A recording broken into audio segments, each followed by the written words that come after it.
Magluto ng munggo. Pinalalambot na natin itong munggo.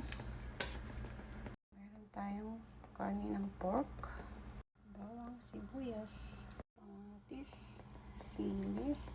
Meron pa tayong dahon ng ampalaya at saka dahon ng malunggay. Lagay na natin itong karne ng pork. Lagay na natin yung bawang, sibuyas, kamatis. Lagyan natin ng asin, paminta. Halo na natin sa munggo. Lagyan natin ng patis. Haluin natin. Lagyan natin ng asin. Lagyan na natin itong sili. Dahon ng malunggay. Lagyan na itong dahon ng ampalaya. Ayan guys, luto na yung ating munggo.